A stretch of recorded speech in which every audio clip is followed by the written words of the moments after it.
Hello, Miss Psycho. Nice to see you again. We two meet, and we have a very interesting topic today because we're going to pick your brains. Not only are you a singer and a songwriter, and you produce your own videos, but in addition to that, you're very interested in marketing. And so we're going to put this all in the mix, and we're going to hear how you see Angelina Jordan, especially as it relates to her EP. Now, her EP is not that recent, it's all of 6 months ago, but almost everyone who's spoken about the EP has spoken about individual songs. We're going to speak about the overview of the EP as well as the long term strategy as you see it in terms of Angelina Jordan. What I thought about the EP is that it contains music for three types of people in her community. And one was the jazziness that you liked, Now I'm the Fool and Love Don't Let Me Go.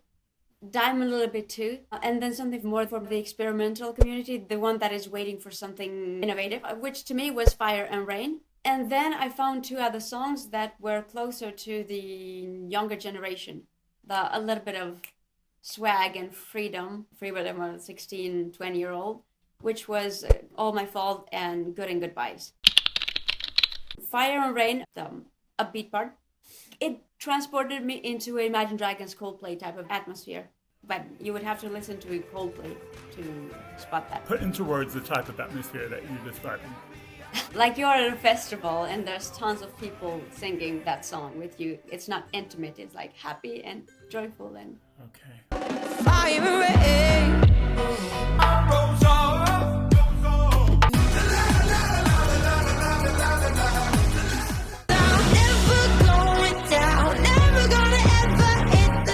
But the beginning of Fire and Rain, I sincerely thought it was a closer to Sia song. And I thought, oh, that kind of fragility. Okay, I'm in for it. And then out of the blue, it changed direction. If I go far from home, I still know. So is your voice, sticks and It's the change of direction also when you hear that in an Angelina Jordan song. That's also very striking to you, isn't it? Yeah, but it's not just the change of production, but if I listen closer, it's also the change of techniques. But I did not expect that she would go towards an Ariana Grande direction, which wasn't all my fault.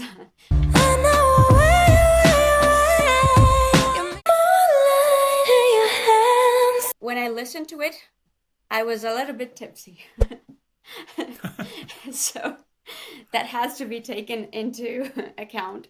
I listened to something like Now I'm the Fool or Love Don't Let Me Go and then Diamond, but it's the feeling you get when you're drunk, tipsy, and you're thinking about somebody that hurt you. But what I liked about it is that she did that with dignity. Usually people that write songs when they're drunk or Trying to fix Amy Winehouse, I'm drunk technique, they almost insult the person that hurt them. I think a comparison is with Jessie Reyez, but Jessie Reyez is, what did you do to me? I wish I could hurt you back. Tell me, boy, how in the fuck? But she did not ever have, not even a slice of, I hate you. Why did you do that to me? One of them was, of course, Duffy. There's even a note that I was like, where did I hear that note before? The night is gone. I'm so blind that I cannot see. It was, especially Fire and Rain, it was, I carry you with me, all will be good. It's a polite goodbye. So I thought it was very classy, lyrics-wise. That's a very good point. The point you made, I haven't heard you or anyone else say that before, that Angelina Jordan leaves a relationship. She may be hurt, but she leaves it with dignity without any bitterness towards the person. Could you name anyone else who does that when they sing? Is there anyone else you can think of that has that quality where they take the higher moral ground? For example, would a Christian singer necessarily do that? Probably, I think of Barbara Streisand, Celine Dion. But the part that I love the most, that you hate, is the visual identity. No, I don't hate it. It's just that Because you have more of an interest in marketing, you are more tuned into that. And I go more with the impact that she has on me and the uniqueness of what she does. Those are the two main features for me which make Angelina Jordan completely stand out. So I'm not really business oriented or market oriented. That's why we're having this conversation, because we're showing a different point of view. Let me clarify. I think the highest priority is an artist should be communicating something emotionally to the listener, because hopefully they feel it themselves and they're able to communicate that feeling, and then the listener is moved or inspired and they have an emotional experience. I think that's the highest form of art. I realize that we have two very different visions about what an artist is. Because you said that I prefer Angelina with brown eyes and not blue, because it's not her. And I thought I like her with brown eyes, but I think she's closer to something visually easier to sell with blue eyes.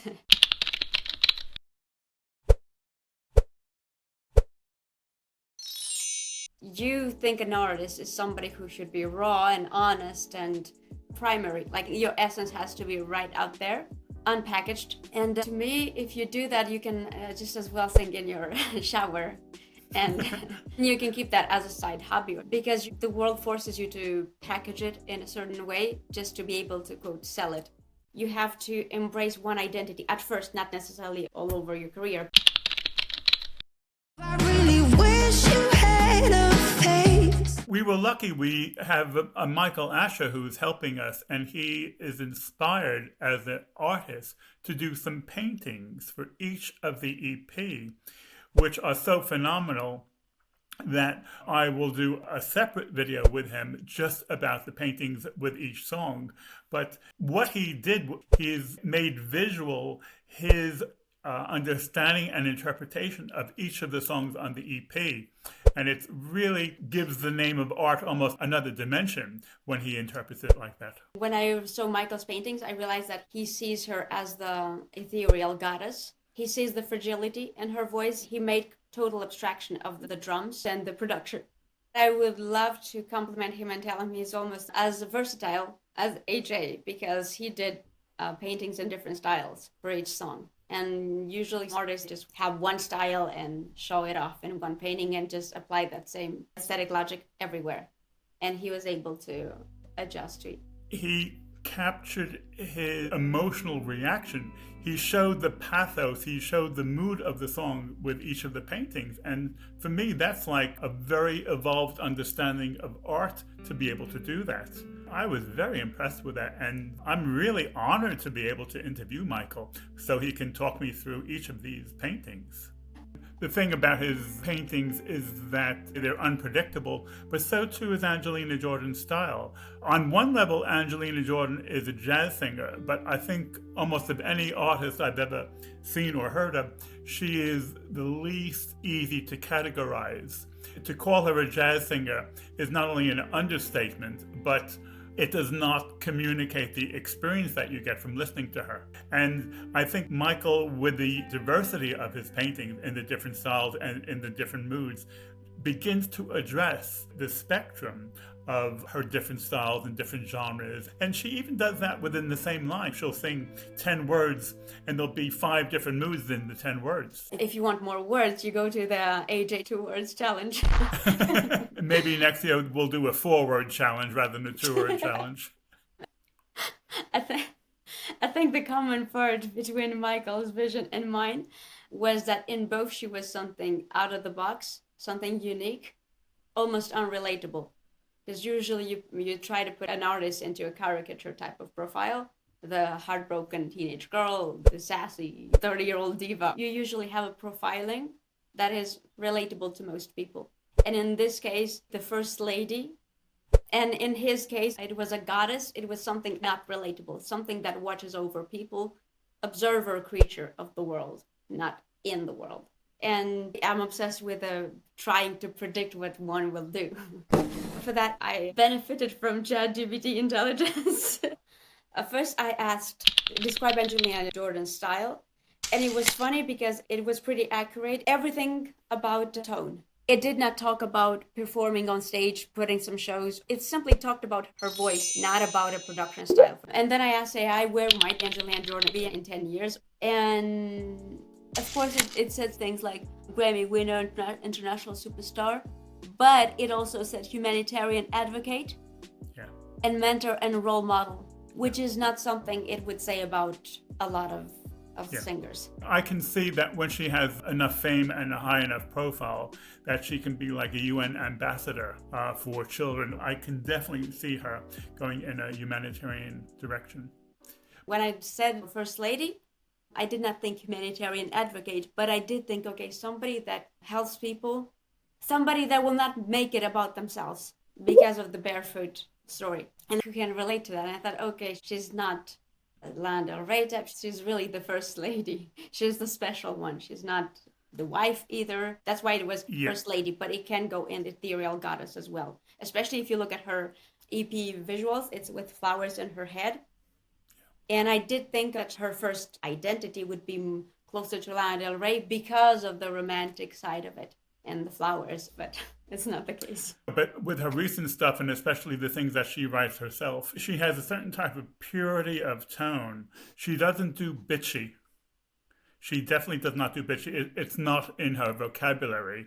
And you really almost have to study Angelina to reach the point to understand that about her. And I think long term, the more people realize that, the more that will be a big plus in her column. I agree she doesn't do bitchy lyrics wise, but the swag that I spotted in All My Fault and Good and Goodbyes, it was very Jessie Reyes type, which is the perfect jazzy bitch. For people who are watching this who are over 30 years old, maybe we should define what swag means. Is it attitude? Yeah, of course it's attitude. Behind me like a shadow, I'm going up the ladder. I met her. It's a certain type of comfortable, relaxed, I don't give a F about anything. It's hard for me to categorize her. I think she's got more ethereal goddess material in her than First Lady. Because that type of pride and confidence, it's, yes, there's dignity, but there's slightly more than dignity. It's almost like I can confront you if I want to, I just choose not to. So that's why it's hard for me to, and especially that she's 18. But that's class. And dare I say, in terms of religion, that's called turning the other cheek, which means, okay, you have been unkind to me. You have hurt me. I'm not going to enter the conversation on your level. I'm going to not engage you as you have been engaging me. Yeah, but usually an ethereal goddess profile, it romanticizes, it goes almost sad.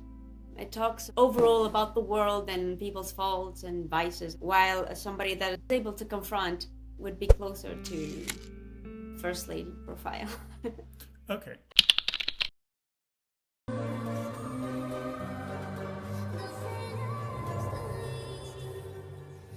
A first lady doesn't get to be a first lady without having the option of being direct sometimes. Mm-hmm. Which is why I came up with that. But I don't think she will go in that direction fully. I don't think she'll marry a future US president. I think she has the intelligence to make a president if she marries somebody that she wants to be a president. Okay, Because well, this is another thing about her. I asked you if she had a boyfriend, and you said no. And then I thought, how somebody that is 18-year-old is able to write so accurate about a state of mind that me at 31 went through, and it's very believable. So she has the brains to get into somebody's mind and to understand somebody else's emotions. That's why if at 18 she can do that. okay, but either she has very good advisors, or maybe she can really just take a big imaginative leap. Or maybe she listens to other songs and hear other issues of what other people are going through. But this is part of her talent and skill and genius. And some people say, oh, if she hasn't lived through it yet, she cannot really communicate. But when she sings Gloomy Sunday at age 7, she has not experienced any depression, but she captures a certain something. Would make me angry if I fully join you. You don't have to necessarily have heartache to sing it well. If you have a full repertoire of feeling inside of you, then you're adept with different types of feeling. Yeah, but a lot of people are not able to convey those emotions. It No, requires a certain type of intelligence to do that. That's why I know, I mentioned but that's why we're talking about Angelina and we're not talking about anybody else. That's not even half of the equation because Pontus and I start from the other half. Pontus and I start from, but yes, but how does it make you feel? And that is something which is very important to the listener, and it's extremely underrated, but it's not part of the standard measurement of how people view an artist or a singer. Which direction do you think her future songwriting will take? Hearing the EP was pretty unexpected for the last the three songs, All My Fault and Good and Goodbyes and Fire and Rain. But it was more production-wise. And then I listened to it again, and I noticed something that is recurrent in her songwriting. It's the vocal progressions. If I put myself into different characters and I try to write Sia songs, Lana Del Rey songs, there's always something characteristic to each one of them. I waited for Angelina to write songs so I can figure out what would be her fingerprint as a songwriter. And I'm not sure yet because it's still a lot of colors, and I think she's got a lot more to show. But I did notice something that is coming back in almost each song in different ways. She goes slow, and then like a roller coaster. She takes a series of notes and then drops again, and then continues the song. If you listen, you will say, yeah, but that a lot of songs can do, but not really. It's like a core trying to start and then a little bit of tension and then exploding, starting the race. In Angelina is, I laid it down, I said what I have to say, and now I'll give you a little bit of tension because I want you to get you ready for the chorus, and then I'll drop the bomb. So I found that an interesting state of mind. If you write songs, you will get that pretty easily. It's not about feeling lonely, but man, I just can't forget. And though you're not here beside me, I still see your silhouette. I'm trying to pull you. As an example, Sia is one of those songwriters who has a pattern of building tension with fast syllables and then releasing it with super long notes. So it goes da da da da da da da da da da da da la la la la la. And I might have thought that we're the one. Da da da da da da da. Yeah, I got an elastic heart. Bites the dust. I'm like a rubber band until you feel too hard. My light is shining as bright as the sun. I don't do darkness, so you cannot come with me. On the other hand, somebody like Imagine Dragons is about power, so every freaking syllable will be enunciated correctly and present. It will not be a mixture of anything. It will be like not da da da da da da, but da da da da. See? 'Cause you're a natural. I did it harder. Never had a plan too far for you.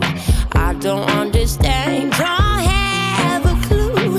And then somebody like Lana Del Rey being about depression, she's often stuck on, well, she sings, she's more stuck on a gamma of notes, and she goes, la la la la, like no variations. Does that make sense?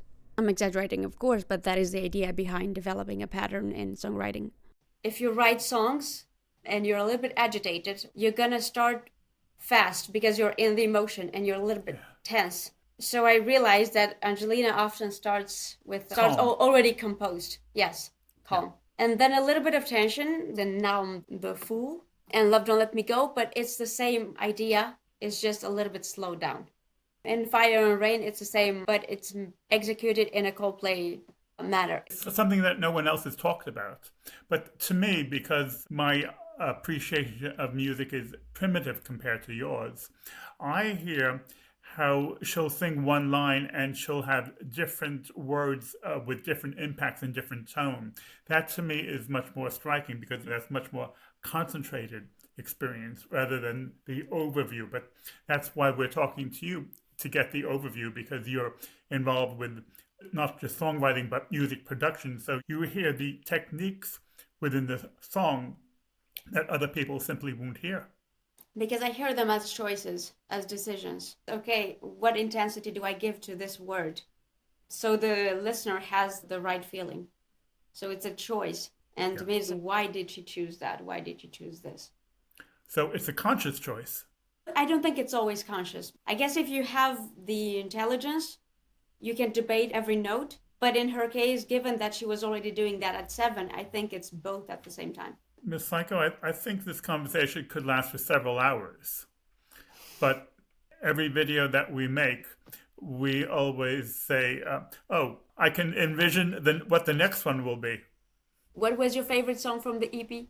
My favorite song was Now I'm the Fool, because it's like Michael pointed out, it had a certain type of Santana Spanish vibe. And I didn't realize that until he said it, but he put his finger on it, and I really like that. And she has a certain type of sass to her voice, and she has a certain type of achiness, and it's just the whole mood of that song. I really like it.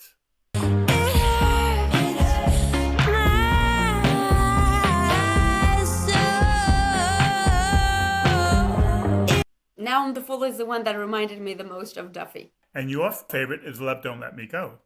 Love Don't Let Me Go, and then I guess second would be either Now I'm the Fool, but it would be a Diamond, yeah. Okay. But my favorite part of the whole EP is the All My Fault. That part where she goes, I see a way, because it was so unexpected in that context. She was all the time singing with swag and with like that, and I don't care, I'm just walking confidently on the road. And then out of the blue, I see a way. It's like you were walking on the road, oh, I see a way, and the technique changes. And then again, bringing you back, and then forgetting entirely about it. It must be a way.